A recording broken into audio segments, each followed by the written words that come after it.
പിതാവിന്റെയും പുത്രന്റെയും പരിശുദ്ധാത്മാവിന്റെയും നാമത്തിൽ ആമേൻ. അമ്മേ പരിശുദ്ധമേ, അമ്മേ പരിശുദ്ധമേ, ദൈവമാതാവേ, കൃപാസനത്തിലൂടെ ഞങ്ങൾക്കും ഞങ്ങളുടെ ദേശത്തിനും അമ്മ മധ്യസ്ഥം തേടി തന്ന എല്ലാ അനുഗ്രഹങ്ങൾക്കും കൃപകൾക്കും ഞങ്ങളിപ്പോൾ ഹൃദയം നിറഞ്ഞ നന്ദി പറയുന്നു. അമ്മേ പരിശുദ്ധമേ, അമ്മേ പരിശുദ്ധമേ, ദൈവമാതാവേ, 2004 ഡിസംബർ 7 തീയതി ഉച്ചകഴിഞ്ഞ് 2:30 കൃപാസനത്തിൽ സംഭവിച്ച അമ്മയുടെ പ്രത്യക്ഷപ്പെടലിനെ കുറിച്ച് തിരുസഭയ്ക്ക് സമർപ്പിച്ചിരിക്കുന്ന പഠനരേഖകളുടെ മേൽ സഭാത്മകമായ പഠനം ആരംഭിക്കുവാൻ ഞങ്ങൾ പ്രാർത്ഥിക്കുന്നു. അമ്മേ പരിശുദ്ധമേ, ഭൂസ്വർ ലോകങ്ങളുടെ രാജ്ഞിയായ അങ്ങേയ്ക്ക് ഭൗമ സംരക്ഷണത്തിനായി പ്രപഞ്ച പ്രകൃതിയെ തന്നെ തിരുസഭ പ്രതിഷ്ഠിക്കുവാൻ ഈ പ്രത്യക്ഷീകരണം വഴി ഇടയാക്കണമേ. പരിശുദ്ധമേ, ജപമാല മാതാവേ, സകല കൃപാസനം പ്രാർത്ഥനകളോടും ചേർത്ത് ഞങ്ങളിപ്പോൾ പ്രാർത്ഥിക്കുന്ന ഈ കുടുംബത്തിന്റെ പ്രത്യേക നിയോഗം പറമക്കളെ,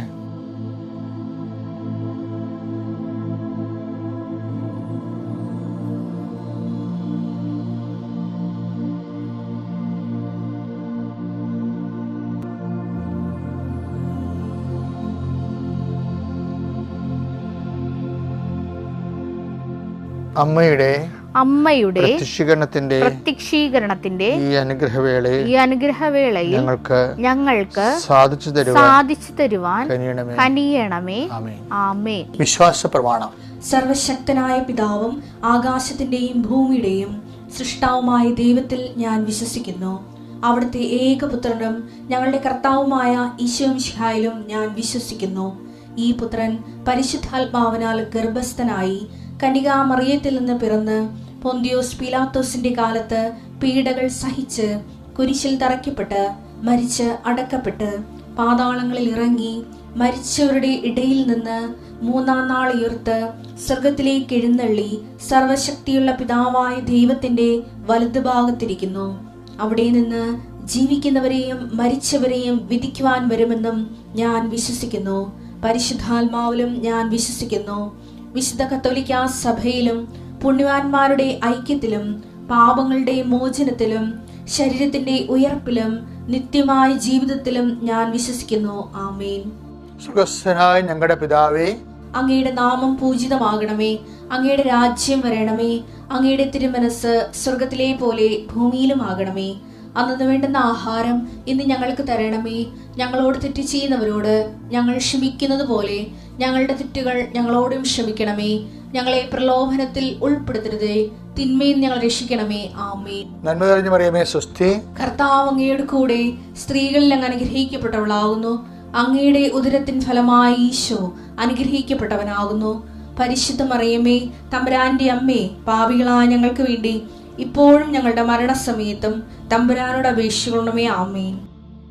എൻ്റെ കർത്താവിൻ്റെ ഉന്നതമായ നാമത്തിൽ സഭയുടെ അധികാരത്തിൽ 39 വർഷം ഞാൻ അർപ്പിച്ച കൃപാന്റെ യോഗ്യതയാൽ പരിശുദ്ധ മതേമലായ മധ്യസ്ഥത്തിൽ ഞാൻ നിങ്ങളെ ആശീർവദിച്ച് പ്രാർത്ഥിക്കുന്നു. കർത്താവ്, ഒരു വിഷയം തന്നെ പല പ്രാവശ്യം വെച്ച് പ്രാർത്ഥിച്ചിട്ട് ഒരു മൂവ്മെൻ്റ് ഇല്ലാതെ ഇനി എന്ത് ചെയ്യണം, പ്രാർത്ഥന നിർത്തണോ ഇതുപോലെ ചിന്തിച്ചുകൊണ്ടിരിക്കുന്നവർക്ക് ആത്മശക്തിയും ആത്മധൈര്യം കരുതുന്നതിന് വേണ്ടി പ്രത്യേക അഭിഷേകം നൽകണമെന്ന് പ്രാർത്ഥിക്കുന്നു. ജീവിതമാർഗം മുട്ടിപ്പോയവർ, ജീവിതമാർഗം തീർന്നു പോകാൻ പോകുന്നവർ, ജീവിതമാർഗം പൊളിച്ചു പണിയാൻ ആഗ്രഹിക്കുന്നവർ, അവരെല്ലാം നീ ഈശോയുടെ നാമത്തെ ആശീർവദിക്കുന്നു. വിവാഹിതരെ, വിവാഹ ജീവിതത്തെ പ്രയാസങ്ങളോട് ഒരുമിച്ച് പിരിഞ്ഞു പോയിട്ട് ഒരുമിച്ച് ജീവിക്കാൻ താമസിക്കുന്നവരും ആഗ്രഹിക്കുന്നവരും കർത്താവ് ആശീർവദിക്കട്ടെ പ്രാർത്ഥിക്കുന്നു.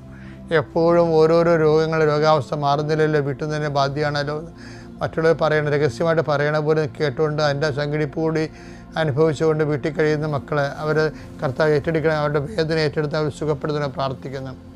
വർഷങ്ങളായിട്ട് കട്ടിൽ കിടക്കുന്നവരും തളർന്നുപോയവരും തളർവാരോഗികളായി കിടക്കുന്ന ആൾക്കാരെ കർത്താവ് സന്ധിക്കണമെന്ന് പ്രാർത്ഥിക്കുന്നു. വിവിധങ്ങളിലും കുടുംബങ്ങളിലൊക്കെ തമ്മിൽ മാതാപിതാക്കന്മാരോ മക്കളോ തമ്മിൽ കണ്ടിട്ട് വർഷങ്ങളായി അകല രാജ്യങ്ങളിൽ വിദൂരസ്ഥരായിട്ട് വിദൂരാജ്യങ്ങളിൽ ജീവിക്കുന്നവരെ സംബന്ധിച്ച് പ്രാർത്ഥിക്കുന്നു. കർത്താവ് ഐക്യപ്പെട്ട് ജീവിക്കുന്നതിന് വേണ്ടി കർത്താവ് നാട്ടിൽ വരാൻ തടസ്സമുള്ളവരുണ്ട് ഈശോയെ. കേസ് കൊണ്ടും പലതരത്തിലുള്ള ബാനിങ് കൊണ്ടും സാമ്പത്തികമായ ബാൻസ് കൊണ്ടും നാട്ടിൽ വരാൻ പറ്റാത്തവരുണ്ട് ഈശോയെ. അതുപോലെ വിസ ക്ലോസായി പോയവരുണ്ട് ഈശോയെ. കേസ് കാരണം ജയിലിലായി പോയവരുണ്ട് ഈശോയെ. അവർക്ക് നാട്ടിൽ വരാൻ പറ്റാത്തവരുടെ ഈശോയെ, ഒരുമിച്ച് ജീവിക്കാൻ പറ്റാത്ത മാതാപിതാക്കന്മാർക്കും ഭാര്യ ഭർത്താക്കന്മാർക്ക് വേണ്ടി പ്രത്യേകം പ്രാർത്ഥിക്കുന്നു. എൻ്റെ കർത്താവിന് വിരുദ്ധമായ നാമത്തിൽ സഭയുടെ അധികാരത്തിൽ കുരിശിൻ്റെ അടയാളത്തിൽ ദൈവശക്തിയെ ഭാഗോടപടി നടക്കാത്ത കുടുംബങ്ങൾ, ഭാഗോടപടി നടക്കാനുള്ള വസ്തുക്കൾ അങ്ങനെ ദൃശ്യം പ്രാർത്ഥിക്കുന്നു. അതെല്ലാം കർത്താവ് ഏറ്റെടുക്കുകയും കർത്താവ് നിങ്ങളെ സന്ധിക്കുകയും ചെയ്തെന്ന് പ്രാർത്ഥിക്കുന്നു. ഈശോയെ, ഓരോ ഡേറ്റുകൾ പറഞ്ഞിട്ട് നമ്മളോട് പറഞ്ഞിട്ടുള്ളവരും അത് നീങ്ങിപ്പോകുന്നവരും, ചില ഗർഭിണികളെ കാണിച്ചിരുന്നുണ്ട് അബോർഷൻ ചെയ്യണമെന്ന്, അല്ലെങ്കിൽ സ്കാനിങ് കഴിഞ്ഞപ്പോൾ അബോർഷന് വേണ്ടി നിശ്ചയിച്ചിട്ടുള്ളവരുണ്ട്. അവരെ നീ സന്ധിക്കണം, അവരുടെ വയറിനെ സ്പർശിക്കണമെന്ന് പ്രാർത്ഥിക്കുന്നു. അവർക്ക് ആ കുഞ്ഞിനെ ജീവനോടെ കൊടുക്കണമെന്ന് പ്രാർത്ഥിക്കുന്നു. ആരോഗ്യമുള്ള കുഞ്ഞിനെ പ്രസവിക്കാൻ അമ്മയും കുഞ്ഞും ആരോഗ്യമായിരിക്കാൻ കർത്താവിൻ്റെ നാമത്തെ ആശീർവദിച്ചുകൊണ്ട് പ്രാർത്ഥിക്കുന്നു. ഇത് പിതാവും പുത്രനും പരിശുദ്ധാത്മാവും സർവ്വശക്തനായ എന്നേക്കും ആമേൻ. മത്തായിയുടെ സുവിശേഷം 13:8. മറ്റു ചിലത് നല്ല നിലത്ത് വീണു. അത് 100 മേനിയും 60 മേനിയും 30 മേനിയും വിളവ് നൽകി. ഈ നല്ല നിലത്ത് വീണത് എല്ലാം 100 മേനിയല്ല വിളഞ്ഞിരിക്കണത്. അതാണ് കൺഫ്യൂഷൻ. അതിൻ്റെ അകത്ത് നില ഒന്നേ ഉള്ളു, അല്ല സർവേ നമ്പർ മാറിയിട്ടില്ല. ഒരു സർവേ നമ്പറിൽ വീണിരിക്കുകയാണ് നല്ല നിലത്ത്. പക്ഷേ ചില ഞാറാണിനെ പ്രശ്നം. ചില ഞാറ് 30 മേനി എന്ന് പറഞ്ഞാൽ എന്താ നിങ്ങൾക്കറിയാമോ? ഒരു വിത്ത് നെൽമണി ഇട്ട് കഴിഞ്ഞാൽ, അല്ലെങ്കിൽ ഗോതമ്പ് മണി ഇട്ട് കഴിഞ്ഞാൽ അതിൽ നിന്നൊരു കതിരുണ്ടാകും. അത് ചിലത് 30 കതിര് വരെ കിട്ടും. ആ 30 മേനി എന്ന് പറയണത്. ചില നെൽമണി ഇട്ട് കഴിഞ്ഞാൽ 60 മേനി കിട്ടും. ഒരു നെൽമണിക്ക് 60 നെൽമണി നമുക്ക് ഞാറായിട്ട് കിട്ടും. ഞാറ് കൊയ്ത് കിട്ടുമ്പോൾ കിട്ടും. കർത്താവിൻ്റെ കാലത്ത് 100 എന്ന് പറയണത് 100 മേനിയും കിട്ടും. പക്ഷേ എന്തുകൊണ്ടാണ് ഇങ്ങനെ മേനി വ്യത്യാസം ഉണ്ടാകുന്നത്? ഇപ്പോൾ കഴിഞ്ഞ ദിവസങ്ങളിൽ കുർബാന അർപ്പിച്ചപ്പോൾ ഈ വചനം വന്നപ്പോൾ പരിശുദ്ധാത്മാവ് നൽകിയ സൂചന, ചിലർ വിശ്വാസത്തിലാണ് വിതക്കണത്, ചിലർ പ്രത്യാശയിൽ വിതക്കും, ചിലർ സ്നേഹത്തെ വിതക്കും. വിശ്വാസത്തെ മാത്രം വിതക്കുന്നവർ 30 മേനി. യാക്കോബ് ലേഖനം 2:24. മനുഷ്യൻ വിശ്വാസം കൊണ്ട് മാത്രമല്ല പ്രവൃത്തികളാലുമാണ് നീതീകരിക്കപ്പെടുന്നത് നിങ്ങൾ അറിയുന്നു. വിശ്വാസത്തെ സപ്പോർട്ട് ചെയ്യുന്ന സപ്പോർട്ടീവ് ഡോക്യുമെൻ്റ് എന്ന് പറയും. അപ്പോൾ സപ്പോർട്ടീവ് ഡോക്യുമെൻ്റ് പ്രധാനപ്പെട്ട കാര്യമാണ്. വിശ്വാസം എന്ന് പ്രഖ്യാപിക്കുമ്പോഴും സപ്പോർട്ടീവ് ഡോക്യുമെൻ്റ് വേണം. അതേതാണ്? പ്രവൃത്തികളാണ്. യാക്കോബ് 2:17. പ്രവൃത്തികൾ കൂടാതെയുള്ള വിശ്വാസം അതിൽ തന്നെ നിർജീവമാണ്. അപ്പം നിർജീവ പ്രവൃത്തികൾക്കുള്ള പ്രശ്നം വെച്ചാൽ, നിർജീവ പ്രവൃത്തികളും അവിശ്വാസിയുടെ പ്രവൃത്തികളാണ്. വിശ്വാസത്തിന് അവിശ്വാസത്തിൻ്റെ ഫലം ചെയ്യും. ചില ശുദ്ധൻ ദുഷ്ടൻ്റെ ഫലം ചെയ്യും എന്ന് പറഞ്ഞില്ലേ, അതുപോലെ തന്നെയാണ് വിശ്വാസം അവിശ്വാസത്തിൻ്റെ ഫലം ചെയ്യും. കാര്യം പ്രവൃത്തി നിർജീവമായതുകൊണ്ടാണ്. ഹെബ്രായർ 6:1. അതിനാൽ ക്രിസ്തുവിന്റെ വചനത്തിന്റെ പ്രഥമ പാഠങ്ങൾ പിന്നിട്ട്, അതാണ് വിശ്വാസം കൊണ്ട് മാത്രം ജീവിക്കുന്ന ആൾക്കാരില്ലേ, നമുക്ക് പക്വതയിലേക്ക് വളരുമ്പോ വിശ്വാസം മാത്രം പോരാ വരും അവിടെ. നിർജീവ പ്രവർത്തികളിൽ നിന്നുള്ള തിരിച്ചുവരവ്. അതായത് വിശ്വാസം മാത്രം മതി, പ്രവർത്തികൾ വേണ്ടെന്ന് പറയുമ്പോ അവർ ചെയ്യുന്ന പ്രവർത്തികളെല്ലാം നിർജീവ പ്രവർത്തികളായിട്ടാണ് കൊടുക്കുന്നത്. ജീവനുള്ള പ്രവൃത്തി അല്ലത്. നിർജീവ പ്രവർത്തികളിൽ നിന്നുള്ള തിരിച്ചുവരവ്, ദൈവത്തിലുള്ള വിശ്വാസം, ജ്ഞാനസ്നാനത്തെ സംബന്ധിക്കുന്ന പ്രബോധനം, അങ്ങനെ പോകും. സച്ച്. അപ്പൊ എന്താ സംഭവിച്ചത്? നിർജീവ പ്രവൃത്തി വിശ്വാസവുമായിട്ട് ബന്ധപ്പെട്ടാണ് പറയണത്. വിശ്വാസം ഇല്ലാത്തവർ ചെയ്ത് കൂട്ടുന്ന പ്രവൃത്തികൾക്കാണ് നിർജീവ പ്രവൃത്തി എന്ന് പറയുന്നത്. അതായത് വിശ്വാസം ഇല്ലാത്തവർ നന്മ പ്രവൃത്തികൾ ചെയ്യും, പക്ഷെ സുവിശേഷ ദൃഷ്ടിയിലെ നിർജീവ പ്രവൃത്തിയാണ്. എന്താ കാര്യം? അത് ദൈവത്തെ മഹത്വപ്പെടുത്താനില്ലാത്തത് കൊണ്ടാണ്. അതിൻ്റെ ഉള്ളിലുള്ള ജീവൻ എന്ന് പറയുന്നത് നമ്മുടെ പ്രവൃത്തികളിലെല്ലാം ദൈവത്തെ മഹത്വപ്പെടുത്തുന്നതാണ് ആ പ്രവൃത്തികൾക്ക് ജീവൻ ഉണ്ടാക്കുന്നത്.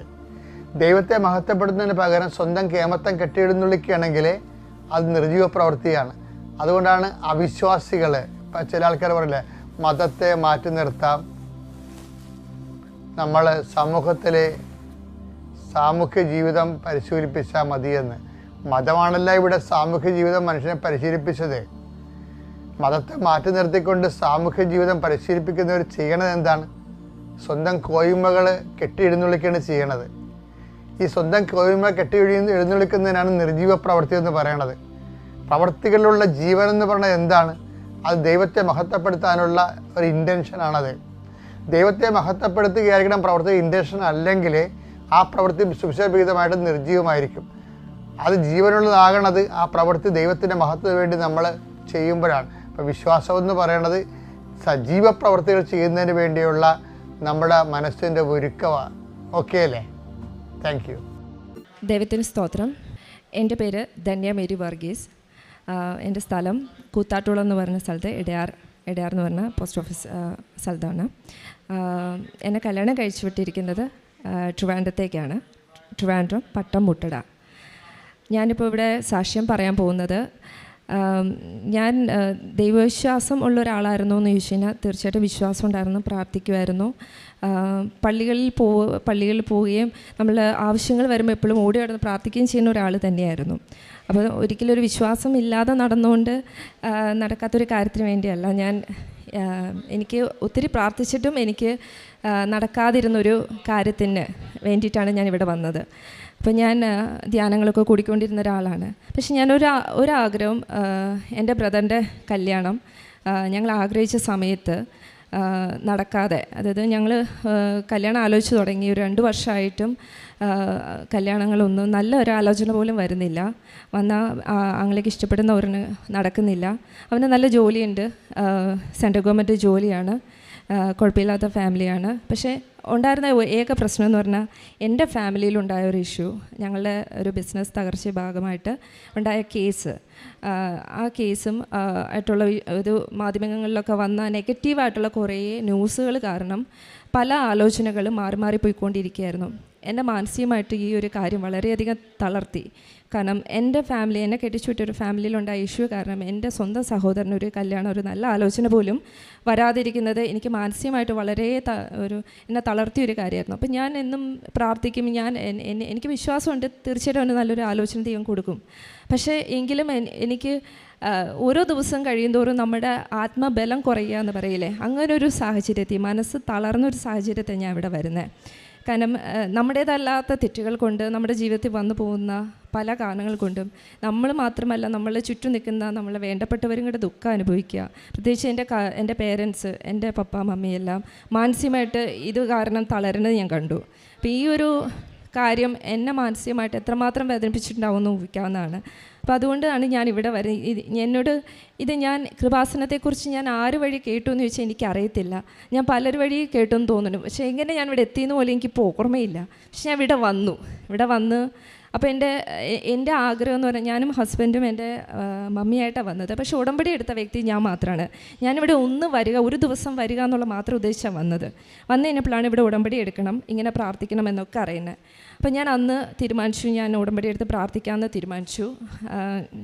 രാവിലെയുള്ള പ്രാർത്ഥന, വൈകിട്ടുള്ള പ്രാർത്ഥന. അപ്പം ഞാൻ അഭിനയിച്ചുകൊണ്ടിരിക്കുക. സീതാ കല്യാണം എന്ന് പറഞ്ഞ സീരിയൽ, ഇവിടെയുള്ള പലരും എന്നെ കണ്ടിട്ടുണ്ടാവും, സീരിയൽ വഴി കണ്ടിട്ടുണ്ടാവും, പലരും എന്നോട് സംസാരിക്കുകയും ചെയ്തു. അപ്പം ആ സീരിയൽ ഞാൻ അഭിനയിച്ചുകൊണ്ടിരിക്കുമ്പോഴാണ് ഞാൻ ഈ ഉടമ്പടി എടുക്കുന്നത്. അപ്പോൾ എനിക്ക് രാവിലെ തന്നെ ഷൂട്ടിന് പോകണം, വൈകിട്ട് ഞാൻ വരുമ്പോൾ തന്നെ 10 മണി കഴിയും. അപ്പം എൻ്റെ പ്രാർത്ഥന എന്ന് പറഞ്ഞാൽ എങ്ങനെ നടക്കുന്നു പോലും എനിക്കറിയത്തില്ല. പക്ഷെ ഞാൻ പറ്റുന്ന പോലെ രാവിലെ എണീറ്റുള്ള പ്രാർത്ഥന മുടക്കിയില്ല, വൈകിട്ടുള്ള പ്രാർത്ഥന മുടക്കിയില്ല. വരുമ്പോൾ എപ്പോഴാണെന്ന് വെച്ചാൽ, അല്ലെങ്കിൽ അവിടെ ഷൂട്ട് ലേറ്റ് നൈറ്റാണ്, 2 o'clock വരെ പോകുമെങ്കിൽ ഞാൻ അവിടെ വെച്ച് എങ്കിലും അങ്ങനെ പ്രാർത്ഥിക്കുന്ന കാര്യം ഞാൻ നോക്കിക്കൊണ്ടിരുന്നു. പക്ഷെ ആ പ്രാർത്ഥന ഒരു 3 മാസം ഞാൻ ചെയ്യും. പക്ഷേ എനിക്ക് വിശ്വാസം ഉണ്ടായിരുന്നു. ആദ്യമായിട്ട് എനിക്കുണ്ടായിരുന്ന മാതാവിൽ ഭയങ്കര വിശ്വാസം ഉണ്ടായിരുന്നു, മധ്യസ്ഥ പ്രാർത്ഥനയിൽ ഭയങ്കര വിശ്വാസം ഉണ്ടായിരുന്നു. ഞാൻ ഇവിടെ വന്നു കഴിഞ്ഞപ്പോൾ, ഞാൻ ഈ പ്രാർത്ഥന കഴിഞ്ഞപ്പോൾ എനിക്ക് വിശ്വാസം ഉണ്ടായിരുന്നു, നടക്കും, ഒരു വിശ്വാസം ഉണ്ടായിരുന്നു. പക്ഷേ ഞാൻ ഈ പ്രാർത്ഥന ഞാൻ നടത്തിയതിൻ്റെ ഒപ്പം തന്നെ ഞാൻ ഒരു കാര്യം ഇവിടെ നിന്ന് ആരോ പറഞ്ഞു കേട്ടു, നമ്മൾ കാര്യത്തിന് ആഗ്രഹിക്കുന്ന സമയവും കൂടെ വെച്ച് പ്രാർത്ഥിക്കുക. ഇന്ന സമയത്തിനകത്ത് എനിക്ക് ആ കാര്യം സാധിച്ചു തരണം എന്നിങ്ങടെ വെച്ച് പ്രാർത്ഥിക്കാൻ പറഞ്ഞു. അത് കേട്ടിട്ടാണ് പോയത്. അപ്പം ഞാനൊരു സമയം വെച്ചു, സെപ്റ്റംബറിനകത്ത് എനിക്ക് എൻ്റെ ആങ്ങളുടെ കല്യാണം നടക്കണം, 2018 സെപ്റ്റംബർ അകത്ത് ഈ കല്യാണം നടക്കണമെന്ന് വെച്ച് ഞാൻ പ്രാർത്ഥിച്ചു. നിങ്ങൾക്ക് ഊഹിക്കാൻ 2018 സെപ്റ്റംബർ എന്ന് പറയുന്നത് എങ്ങനെയുള്ള വർഷമായിരുന്നു എന്ന്. കാരണം കോവിഡ് വന്ന് ഈ 2018 വർഷത്തിലാണ് എല്ലാവരും ലോക്ക്ഡൗണിലായി, വീട്ടിൽ ഒരു ജോലിയും ഇല്ലാതെ വീട്ടിലിരിക്കേണ്ടി വന്നത്. അപ്പോൾ ഒരു കാര്യങ്ങളും നടക്കുന്നില്ല, ഒരു വിവാഹാലോചനകൾ മര്യാദയ്ക്ക് നടക്കുന്നില്ല, കല്യാണങ്ങൾ മര്യാദയ്ക്ക് നടക്കുന്നില്ല. ഈ സമയത്താണ് ഞാൻ ഇതിന് മുന്നേ പ്രാർത്ഥിച്ചു തുടങ്ങിയതാണ് ഇവിടെ ഉടമ്പടി എടുത്ത്. 2018 സെപ്റ്റംബറിനകത്ത് ഇവിടെ എനിക്ക് എൻ്റെ ബ്രദറിൻ്റെ കല്യാണം നടത്തി തരണം, ഇതായിരുന്നു എൻ്റെ ആഗ്രഹം. അപ്പം ഞാൻ ഈ ആഗ്രഹം വെച്ച്, ഞാൻ പറഞ്ഞ വർഷം തെറ്റി വന്നു, അപ്പം ഞാൻ ഇത് വെച്ച് പ്രാർത്ഥിക്കുന്ന സമയത്ത് എനിക്ക് അന്ന് വേറൊരു പ്രശ്നം കൂടെ നേരിട്ട്. എൻ്റെ അമ്മയ്ക്ക് ഒരു ഓപ്പറേഷൻ വേണ്ടി വന്നു, ക്യാൻസർ ആയിരുന്നു അമ്മയ്ക്ക്. അപ്പം ആ സമയത്ത് ഞാൻ ലേക്ക് ഷോറിൽ വെച്ച ഓപ്പറേഷൻ ഞാനപ്പം എൻ്റെ ഒരു ഇവിടെ ഉള്ളൊരു വിശ്വാസത്തിൻ്റെ ബലത്തിലായിരിക്കാം, ഞാൻ ഓപ്പറേഷൻ നടക്കുമ്പോൾ എൻ്റെ ബ്രദറിനെ അമ്മയുടെ അടുത്താക്കിയിട്ട് ഞാൻ കാർ ഓടിച്ച് ആ സമയത്ത് ഞാൻ കരഞ്ഞുകൊണ്ടാണ് വരുന്നത്. ഇവിടെ വന്നിട്ട് ഞാൻ പൊട്ടി കരയായിരുന്നു. ഇവിടെ നിന്ന് കണ്ണീരോടെ പ്രാർത്ഥിക്കായിരുന്നു എൻ്റെ അമ്മയുടെ ഓപ്പറേഷൻ ഭംഗിയായിട്ട് നടത്തണേ, വലിയ പ്രശ്നങ്ങളില്ലാതെ റിസൾട്ട് വരുമ്പോൾ വലിയ പ്രശ്നങ്ങളില്ലാത്തൊരു സ്റ്റേജിലേക്ക് കൊണ്ടെത്തിക്കണേന്ന്. പക്ഷേ ഓപ്പറേഷൻ കഴിഞ്ഞെല്ലാം ഭംഗിയായിട്ട് നടന്ന്, ഭംഗിയായിട്ട് ട്രീറ്റ്മെൻറ്റ് നടന്ന്, ഇതെല്ലാം കോവിഡ് സമയത്താണ് നടക്കുന്നത്. അപ്പോൾ എനിക്ക് സാധിച്ച കാര്യങ്ങൾ കോവിഡ് സമയത്ത് എൻ്റെ അമ്മയുടെ ഒപ്പം എനിക്ക് നിൽക്കാൻ പറ്റി. അമ്മയുടെ ഒപ്പം, കാരണം അപ്പം ഷൂട്ടിങ്ങില്ല, ഒന്നുമില്ല, 3 മാസം ഞാൻ അമ്മയുടെ കൂടെ നിന്ന് അമ്മയുടെ കൂടെ അമ്മേനെ കുറേ ശുശ്രൂഷിക്കാനും പറ്റി ആ സമയത്ത്. അപ്പോൾ ഇങ്ങനെയുള്ള കുറേ കാര്യങ്ങൾ നമുക്ക് ജീവിതത്തിൽ കുറേ കാര്യങ്ങൾ ഇന്ന് മാറ്റി, ഒരു ടൈം ടേബിൾ മാറ്റിയിട്ട പോലെയാണ് എനിക്ക് തോന്നി. കോവിഡ് വന്ന് എല്ലാവരും വിഷമിച്ച സമയത്ത് എനിക്ക് കുറേ കാര്യങ്ങൾ അമ്മയ്ക്ക് വേണ്ടി എനിക്ക് കുറേ സമയം സ്പെൻഡ് ചെയ്യാൻ പറ്റുന്നു, എൻ്റെ മോൻ്റെ കൂടെ എനിക്ക് നിൽക്കാൻ പറ്റുന്നു, ഇങ്ങനെ കുറേ കാര്യങ്ങൾ സാധിച്ചു. എന്ന് പറഞ്ഞാൽ ഈ കോവിഡ് സമയത്താണ് ഞാൻ ഈ വെച്ച് പ്രാർത്ഥിച്ച സമയത്ത്. അപ്പോൾ കല്യാണ ആലോചനകൾ നടക്കത്തില്ല എന്ന് പറയുമ്പോൾ അമ്മയ്ക്ക് ഈ ഓപ്പറേഷന് കഴിഞ്ഞ് അമ്മയ്ക്ക് പ്രത്യേകിച്ച് ക്യാൻസർ എന്ന് പറഞ്ഞൊരു അസുഖം വരുമ്പോൾ ഒരു ആലോചന എന്നൊക്കെ പറയുന്നത് ബുദ്ധിമുട്ടുള്ള സമയത്ത് ഒരു ആലോചന വരികയാണ് തൊട്ടടുത്ത്, ഒരു 8 കിലോമീറ്റർ ഡിസ്റ്റൻസിൽ. പക്ഷെ നമ്മൾ എത്രയും നാളും ആലോചനകൾ നടത്തിയിട്ട് അങ്ങനെ ഒരു ആലോചന വന്നിട്ടില്ല. അപ്പോൾ ഞങ്ങൾ കുട്ടിയെ പോയി കണ്ടപ്പോൾ തന്നെ ഇഷ്ടപ്പെട്ടു, ബ്രദറിനും ഇഷ്ടപ്പെട്ടു. അത് ആ സെപ്റ്റംബറിനകത്ത് തന്നെ ഞങ്ങൾ കല്യാണം ഉറപ്പിക്കുകയാണ്. കല്യാണം നവംബറിൽ നടത്തുകയാണ്. സോ ഞാൻ ആ വെച്ച് പ്രാർത്ഥിച്ച സമയത്തിനകത്ത് തന്നെ ഞാനിവിടെ വന്നെടുത്ത് ഉടമ്പടി ഞാൻ എന്താഗ്രഹിച്ചു വന്നോ, ഞാൻ ഏറ്റവും കൂടുതൽ ആഗ്രഹിച്ച ഇതാണ്. എൻ്റെ സാമ്പത്തിക ബുദ്ധിമുട്ടുകളല്ല ആഗ്രഹിച്ചത്, എൻ്റെ ബാക്കിയുള്ള പ്രശ്നങ്ങളൊന്നുമല്ല, എനിക്ക് എൻ്റെ ആങ്ങളുടെ ലൈഫായിരുന്നു വലുത്. കാരണം ആവരുത് അവൻ്റെ ഒരു ലൈഫിൽ പ്രോബ്ലം ഉണ്ടാവണമെന്ന് എനിക്ക് നിർബന്ധം ഉണ്ടായിരുന്നു. അതിന് വേണ്ടിയാണ് ഞാൻ ഇവിടെ ഓടി വന്നത്. എൻ്റെ ആഗ്രഹം എന്തായിരുന്നു അതെനിക്ക് സാധിച്ചു കിട്ടി. ഞാൻ എന്ത് വെച്ചാണ് ഉടമ്പടി എടുത്ത് പ്രാർത്ഥിച്ചത്, എനിക്കിവിടെ ആ സമയത്തിനകത്ത് തന്നെ, ഞാൻ വെച്ച സമയത്തിനകത്ത് എനിക്ക് സാധിച്ചു കിട്ടി. അപ്പോൾ എനിക്കൊരു വലിയ അത്ഭുതമായിട്ടും അതുപോലെ തന്നെ എനിക്ക് ഒത്തിരി സാക്ഷ്യം ഇത് പലരോടും ആ സമയത്ത് പറയണമെന്നുണ്ട്. അപ്പം കോവിഡും കാര്യങ്ങളും, ഇവിടെ യാത്രകൾ കുറവാണ്, നമ്മുടെ ലൈഫിലെല്ലാം അങ്ങ് ഭയങ്കര ബുദ്ധിമുട്ടിലായി നിൽക്കുന്ന ഒരു സ്റ്റേജാണ്. അപ്പം ഈ ഒരു സമയത്താണ് ഞാൻ പറഞ്ഞൊരു വർഷം എനിക്ക് 2019 എനിക്ക് ഒരു മിസ്റ്റേക്ക് പറ്റി, 2019 2018 എന്നാണ് ഞാൻ പറഞ്ഞു വന്നത്. അപ്പം ഇങ്ങനെ ഈ കോവിഡ് തുടങ്ങുന്ന സമയമാണ്. അപ്പം എല്ലാം ഇങ്ങനെ എന്താ പറയുക, നിശ്ചലമായിരിക്കുന്ന സമയത്താണ് ഞങ്ങളുടെ വീട്ടിൽ കല്യാണം നടക്കുന്നത്. അതും ഭംഗിയായിട്ട് നടത്താൻ പറ്റി. ഞങ്ങൾ പ്രതീക്ഷിക്കാത്ത രീതിയിൽ ആ കല്യാണം ഭംഗിയായിട്ട് നടന്നു. പ്രതീക്ഷിക്കാത്ത എല്ലാ അനുഗ്രഹങ്ങളും ദൈവം തന്നു. അവർ ഭംഗിയായിട്ട് എറണാകുളത്ത് താമസിക്കുകയാണ്, ഹസ്ബൻഡും വൈഫും, എൻ്റെ ആങ്ങളെയും സിസ്റ്ററിൻ്റെയും അവിടെ താമസിക്കുന്നു. അവർ കഴിഞ്ഞ ദിവസം ഇവിടെ വന്നിട്ടുണ്ടായിരുന്നു. അപ്പം എനിക്ക് കിട്ടിയ ഈ അനുഗ്രഹം അല്ലെങ്കിൽ ഈ ഒരു സാക്ഷ്യം ഞാൻ പറയാൻ ഞാൻ ഇത്രയും വൈകിയ എന്താണെന്ന് വെച്ച് കഴിഞ്ഞാൽ, എന്നിലെ ഒരു നമ്മൾ പറയില്ലേ, ഒരു ചമ്മൽ, നമ്മളൊരു ആർട്ടിസ്റ്റാണ്, ഇങ്ങനെ വന്ന് നിന്ന് നമ്മളുടെ ഈ കാര്യങ്ങളും വിഷമങ്ങളും ഒക്കെ എടുത്ത് പറയാനുള്ളൊരു ചളുപ്പുണ്ടല്ലോ. അപ്പോൾ അത് കാരണം ഞാനിങ്ങനെ മടിക്കുമായിരുന്നു.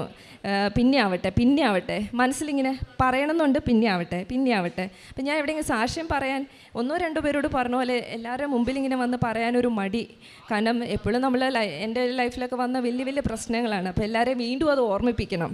അപ്പോൾ അത് വീണ്ടും സാക്ഷ്യം പറയുമ്പോൾ എല്ലാവരോടും അത് പറയണം. അങ്ങനെയുള്ളൊരു മടി എൻ്റെ മനസ്സിൽ കിടക്കുകയായിരുന്നു. അപ്പോൾ അതുകൊണ്ടാണ് ഇത്രയും വൈകിപ്പോയെന്ന് എനിക്ക് തോന്നുന്നത്. അപ്പം അങ്ങനെ ഞാൻ ഇപ്പോൾ ഒരു മേക്കപ്പൊക്കെ ഇട്ട് ഒരു സാക്ഷ്യം പറയാൻ വന്ന ഒരു അവസ്ഥയിലല്ല വന്നത്. ഞാനിവിടെ അടുത്തൊരു കല്യാണത്തിന് വരുമ്പോൾ എൻ്റെ വണ്ടി കൃത്യമായിട്ട് ഇവിടെ വന്നപ്പോൾ ബ്രേക്ക് ഡൗൺ ആയി. അപ്പം ഞാൻ പറഞ്ഞു, തീർച്ചയായിട്ടും ആ സാക്ഷ്യം പറയാത്തതിൻ്റെ ആണെന്ന് തോന്നുന്നു, കൃത്യമായിട്ട് ഇവിടെ വെച്ച് തന്നെ ബ്രേക്ക് ഡൗൺ ആയി. അപ്പം ഞാനിങ്ങനെ ആഗ്രഹിച്ച് കയറി വരുന്നു, ഇവിടെ വന്നാൽ പറയാൻ പറ്റുമോ എനിക്കറിയത്തില്ല. ഇങ്ങനെ എന്ത് ചെയ്യണമെന്ന് അറിയാതെ ഞാൻ അവിടെ ഇങ്ങനെ നോക്കി നിൽക്കുക. അപ്പോൾ എൻ്റെ അടുത്ത് ഒരാൾ വന്ന് സംസാരിച്ചു. ഞാൻ അവരോട് പറഞ്ഞു എനിക്ക് സാക്ഷ്യം പറയണമെന്നുണ്ട്, എന്ത് ചെയ്യണം? അപ്പോൾ പറഞ്ഞു വീണ്ടും ഉടമ്പടി എടുക്കണം. ഇന്ന് നടക്കുമെന്ന് ചോദിച്ചപ്പോൾ ഇല്ല, ഇന്ന് നടക്കത്തില്ല എന്ന് പറഞ്ഞപ്പോൾ ഒരു കണ്ണൂരുള്ള ഏതോ ഒരു ചേച്ചി അനു എന്ന് പറഞ്ഞ ഒരാൾ വന്ന് എന്നോട് പറഞ്ഞു അച്ഛൻ്റെ അടുത്ത് കൊണ്ടുപോകാമെന്ന് പറഞ്ഞു. അപ്പോൾ അച്ഛൻ ചോദിച്ചു ഉടമ്പടി എടുക്കാൻ അച്ഛൻ ഇന്ന് പറ്റുമോ? പറ്റില്ല അച്ഛൻ, ഞാനിങ്ങനെ ഒരു സാഹചര്യത്തിലാണ് വന്ന് ഇവിടെ നിൽക്കുന്നത്. എനിക്കാണെങ്കിൽ ഞാനിങ്ങനെ വരാൻ പറ്റാതെ നിൽക്കുകയായിരുന്നു, ഞാൻ ഇന്നിങ്ങനെ വന്ന് പെട്ടതാണ്. അച്ഛൻ പറഞ്ഞ സാക്ഷി എഴുതി കൊണ്ടുപോകാൻ നോക്കാമെന്ന് പറഞ്ഞു. ഞാൻ എഴുതി ഇവിടെ വന്നു. എനിക്കിന്ന് പറയാൻ ഒരു അവസരവും കൂടെ തന്നു. എനിക്ക് തോന്നുന്നു ഇത് എനിക്ക് വേണ്ടി ഇത് എൻ്റെ ഹസ്ബൻഡ് ഇപ്പോൾ ആ വണ്ടി റിപ്പയർ ചെയ്യാനായിട്ടൊരു സ്ഥലത്ത് കൊടുത്തിട്ട് അവിടെ നിൽക്കുകയാണ്. അപ്പം സാക്ഷ്യം പറയാൻ വേണ്ടി മാത്രം എന്നെ ഈ ഒരു കല്യാണത്തിന് പോയ അതേ വസ്ത്രത്തിൽ ആർട്ടിസ്റ്റിൻ്റെ എല്ലാ മേക്കപ്പോടും കൂടിയിട്ട് എന്നെ ഇത്രയും പേരെ മുമ്പിൽ കൊണ്ടേ നിർത്തിയത് ഇത് അത്ഭുതമല്ലാതെ വേറെ ഒന്നുമല്ല, എനിക്ക് പറയാനില്ല. കാരണം ഞാൻ പറയാൻ എന്തിന് ഭയന്നാണ് ഞാൻ മാറി മാറി നടന്നത്. അതേ കാര്യം ഒരു ആർട്ടിസ്റ്റിൻ്റെ എന്നുള്ള ഫുൾ മേക്കപ്പിൽ വന്ന് എല്ലാവരും എന്നെ തിരിച്ചറിയുന്ന രീതി ഇവിടെ വന്ന് നിൽക്കാൻ എനിക്ക് പറ്റി. ഇവിടെ കൊണ്ടുവന്ന് എന്നെക്കൊണ്ട് സാക്ഷ്യം പറയിച്ചു. പിന്നെ ഞാൻ ഉടമ്പടിയിൽ പല കാര്യങ്ങളും എനിക്ക് ലീസ്റ്റ് ബോധേഡായിരുന്നു ഞാൻ പറഞ്ഞ കാര്യങ്ങളുണ്ടായിരുന്നു, എൻ്റെ സാമ്പത്തിക പ്രശ്നങ്ങളുമെല്ലാം. പക്ഷെ അതിൽ പോലും എനിക്ക് ദൈവം തൊടുന്നതായിട്ട് തോന്നി. എപ്പോഴും എനിക്ക് കോവിഡിൻ്റെ ഒരു 2 വർഷങ്ങൾ നമ്മൾ 2019, 20 കാലഘട്ടം 21, ഇപ്പോൾ പോലും ഒരു കോവിഡിൻ്റെ പിടിയിൽ നിന്ന് മാറി വരുന്നേ ഉള്ളൂ. സാമ്പത്തികമായിട്ട് എല്ലാവരും തളർന്ന ഒരു സമയമാണ്. ആ സമയത്ത് പോലും എനിക്ക് വർക്കുകൾ തരാൻ എപ്പോഴും ഞാനെപ്പോഴും വിശ്വസിക്കുന്ന ദൈവം എന്നെ വിളിച്ച് എനിക്ക് ഓരോ വർക്ക് ഒന്ന് കഴിയുമ്പോൾ ഞാൻ ബിഗ് ബോസ് പോലെ ഒരു വലിയ ഷോയിൽ പോയി. ഞാൻ പറയും പ്രാർത്ഥനയുടെ ശക്തിയെക്കുറിച്ചൊക്കെ പറഞ്ഞിട്ടുണ്ട്. അപ്പം ഞാൻ ഇതെല്ലാം ചെയ്യുന്നത് എനിക്ക് ദൈവത്തിൻ്റെ അത്ഭുതമായിട്ട് മാത്രമാണ് തോന്നിയിട്ടുള്ളത്. എൻ്റെ ലൈഫിൽ എപ്പോഴും ദൈവം തൊട്ടുകൊണ്ട് തന്നെ ഇരിക്കുന്നത്. ഞാനിവിടെ വന്നതിന് ശേഷം എൻ്റെ ലൈഫിൽ വന്ന ഏറ്റവും വലിയ മാറ്റം എനിക്ക് ഏറ്റവും നെഗറ്റീവായിട്ടുണ്ടായിരുന്നൊരു കാര്യം കൊണ്ട് നടക്കാതിരുന്ന കാര്യം അത് നടത്തി തന്നു. അതിനപ്പുറം എൻ്റെ അമ്മയുടെ ആരോഗ്യം, അതിനുവേണ്ടി ഞാൻ ഇവിടെ വന്ന് പ്രാർത്ഥിച്ചപ്പോൾ അതിനും എല്ലാത്തിനും ഒരു ബെറ്റർ ട്രീറ്റ്മെൻറ്റ് കിട്ടാനും എല്ലാം ഇടയാക്കി. അതുപോലെ സാമ്പത്തികമായിട്ടുള്ള മേഖലയിൽ എന്നെ തൊട്ടുകൊണ്ടിരിക്കുകയാണ്. ഞാൻ വിശ്വസിക്കുന്നത് നമ്മൾ നിരന്തരമായിട്ടുള്ള പ്രാർത്ഥന, ഞാനിവിടെ വന്ന് ഉടമ്പടി എടുത്ത പ്രാർത്ഥനയുടെ ശക്തി എനിക്ക് മനസ്സിലായി. രാവിലെയും വൈകിട്ടും നിന്നുള്ള പ്രാർത്ഥന, നമ്മൾ പ്രാർത്ഥന മുടക്കാതിരിക്കുക. ഈ ആദ്യം പറഞ്ഞവർ പറഞ്ഞ പോലെ ബൈബിളും മുടക്കാതെ വായിക്കുക. ഞാൻ ഒരു 9 വചനങ്ങൾ ബൈഹാർട്ട് പഠിച്ചു വെച്ചിട്ടുണ്ട്. അത് ഞാൻ സ്ഥിരമായിട്ട് ആ വചനം എവിടെയെങ്കിലും പോയാൽ എനിക്ക് ബൈബിൾ ഇപ്പം എൻ്റെ കയ്യിലില്ലെങ്കിലും എനിക്ക് 9 വചനം കൃത്യമായിട്ട് അറിയാം. ഞാൻ സങ്കീർത്തനം 55:22 നിൻ്റെ ഭാരം കർത്താവ് ഭരമേൽപ്പിക്കുക, അവിടെ നിന്നെ താങ്ങിക്കൊള്ളും, നീതിമാൻ കുലുങ്ങാൻ അവിടെ നിന്ന് സമ്മതിക്കുകയില്ല. അപ്പം ഇങ്ങനെയുള്ള വചനങ്ങളൊക്കെ ഓർത്തു വെച്ചിട്ടുണ്ട്. അപ്പം ഇതൊക്കെ ഞാൻ ആവശ്യമുള്ള സമയത്ത് ഞാൻ ചൊല്ലിക്കൊണ്ടിരിക്കും. ഇത് ഞാൻ ബിഗ് ബോസിലായിരുന്നപ്പോഴും ചെയ്യുമായിരുന്നു. അതുപോലെ തന്നെ ഇപ്പോൾ ഹൃദയം നുറുങ്ങിയവനെ കർത്താവ് സമീപസ്ഥനാണ്, മനമൊരുങ്ങിയവന് അവനെ കൈവിടുകയില്ല. ഇങ്ങനെയുള്ള വചനങ്ങളെല്ലാം. പിന്നെ നിൻ്റെ ദൈവവും കർത്താവുമായി ഞാൻ നിൻ്റെ വലതുകരം പിടിച്ചിരിക്കും, ഞാനാണ് പറയുന്നത്, ഭയപ്പെടേണ്ട, ഞാൻ നിന്നെ സഹായിക്കും. പിന്നെ ഞാൻ നിനക്ക് മുന്നേ പോയി മലകൾ നിരപ്പാക്കുകയും പിച്ചിളവാതിൽ തകർക്കുകയും ഇരുമ്പോടാരുകൾ ഒടിച്ചു കളയുകയും ചെയ്യും. ഇതൊക്കെ എനിക്ക് വളരെയധികം ശക്തി തരുന്ന വചനങ്ങളാണ്. കാരണം എനിക്ക് എൻ്റെ ഒരു കാര്യത്തിൽ തീരുമാനമാവാതിരിക്കുമ്പോൾ എനിക്ക് ടെൻഷൻ വരുമ്പോൾ നെഗറ്റീവായി ചിന്തിക്കുന്ന സമയത്ത് ഇതൊക്കെ എടുത്ത് ഞാൻ ചൊല്ലാറുണ്ട്. അതും ഞാൻ ഒരു 10 തവണയെങ്കിലും ഒരു വചനം 10 തവണയെങ്കിലും ചൊല്ലിക്കൊണ്ടിരിക്കും. എന്നിട്ട് ഇങ്ങനെ പ്രാർത്ഥിച്ചുകൊണ്ടിരിക്കും. ഇത് ഞാൻ ചെയ്യാറുണ്ട്. അപ്പോൾ എല്ലാവരും പ്രാർത്ഥന എന്ന് പറയുന്നത്, ഇവിടെ വന്നതിന് ശേഷം എനിക്ക് പ്രാർത്ഥനയിൽ ഒരു ശക്തി കിട്ടിയോ എന്ന് ചോദിച്ചു കഴിഞ്ഞാൽ പ്രാർത്ഥനയിലൂടെ എനിക്ക് പ്രാർത്ഥന കൊണ്ടുള്ള ശക്തി എനിക്ക് മനസ്സിലാക്കി തന്നു. കാരണം രാവിലെ എണീറ്റുള്ള പ്രാർത്ഥന കൊണ്ട് കോൺഫിഡൻ്റ് ആവും, ദൈവം നമ്മുടെ കൂടെ ഉണ്ടെന്നുള്ളൊരു തോന്നൽ. പ്രത്യേകിച്ച് കാലത്ത് എഴുന്നേറ്റുള്ള പ്രാർത്ഥന എപ്പോഴും പെട്ടെന്ന് തന്നെ ദൈവം അതിലൊരു റിസൾട്ട് തരാറുണ്ട്. റിസൾട്ട് എന്ന് പറഞ്ഞാൽ പെട്ടെന്ന് നമുക്കൊരു പോസിറ്റീവായിട്ട് നമ്മളെ കൊണ്ട് ചിന്തിപ്പിക്കാൻ തുടങ്ങും. രാവിലെ എനിക്ക് ദൈവത്തെ വിളിച്ച് കഴിയുമ്പോൾ തന്നെ നമ്മുടെ അന്നത്തെ ദിവസം നന്നാവും, പിന്നീട് അങ്ങോട്ടുള്ള എല്ലാ കാര്യങ്ങളും നന്നാവും. അത് ഉറപ്പുള്ള കാര്യമാണ്. എനിക്ക് ഈ ഒരു ഉടമ്പടി എടുത്ത വഴി ഞാൻ മനസ്സിലാക്കിയതാണ് എൻ്റെ ലൈഫിലൂടെ. അപ്പോൾ ഇത്രയാണ് എനിക്ക് പറയാനുണ്ട്. ഇനി ഒത്തിരി പറയാനുണ്ട്. എനിക്ക് എവിടെ തുടങ്ങണമെന്നോ നിർത്തണമെന്നോ അറിയില്ലായിരുന്നു. പക്ഷേ ഈ പറയാൻ വേണ്ടിയുള്ള കാര്യം ഞാൻ 2 വർഷമായിട്ട് പറയാതെ ഇങ്ങനെ നടന്നുകൊണ്ടിരിക്കുന്നതിൻ്റെ ഒരു പ്രശ്നമാണ്. എനിക്ക് അതിൻ്റെ ഇടയിൽ എനിക്ക് തോന്നിയ കാര്യം, ബ്രദറിന് എൻ്റെ ഇടയിലൊരു ചെറിയ ഷോൾഡർ പെയിനൊക്കെ വന്നു. അപ്പോൾ ഞാൻ ഓർത്തു, ഞാൻ ഈ സാക്ഷ്യം പറയാനായിട്ട് വൈകിക്കുന്ന കാരണമാണോ എന്ന് എനിക്ക് സംശയം തോന്നി. അപ്പോൾ എൻ്റെ മനസ്സിൽ തോന്നിപ്പിച്ചുകൊണ്ടിരുന്നു. ഇപ്പോൾ എന്തായാലും എനിക്കിവിടെ വന്ന് പറയാൻ സാധിച്ചു. ദൈവത്തിന് സ്തോത്രം, ഇത്ര നന്ദി. Praise Lord. ഈ ധന്യമേരി വർഗീസിനെ നമുക്ക് എല്ലാവർക്കും അറിയാവുന്നതാണ്. പല സിനിമകളിലൂടെയും സീരിയലിലൂടെയൊക്കെ അറിയുന്ന വ്യക്തിയാണ്. പക്ഷേ പുള്ളിക്കാരത്തി പറഞ്ഞ ഒരു കാര്യം ഞാൻ വന്നപ്പോൾ തന്നെ ചോദിച്ചു. ഈ കാര്യം ഉടമ്പടിയിൽ വെച്ച് ആദ്യത്തെ നിയോഗമായിരുന്നു ഈ സഹോദരൻ്റെ വിവാഹം 2 വർഷമായിട്ട് നടക്കാതിരുന്നതാണ്.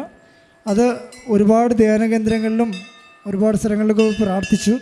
പക്ഷേ എന്നിട്ടും നടക്കാവുന്ന കാര്യമായിരുന്നു. ആരോ പറഞ്ഞു, കൃപാസനത്തെക്കുറിച്ച് അറിഞ്ഞു, ഇവിടെ വന്ന് ഉടമ്പടി ചെയ്തു, പ്രാർത്ഥിച്ചു. അതുപോലെ തന്നെ ഞാൻ ചോദിച്ചു, പ്രേക്ഷിത പ്രവർത്തനമൊക്കെ ചെയ്യുന്നുണ്ടോ, വചന വായനയൊക്കെ ഉണ്ടോ എന്ന് ചോദിച്ചു. ഇപ്പോൾ ഇത്രയും വചനങ്ങൾ പറഞ്ഞു.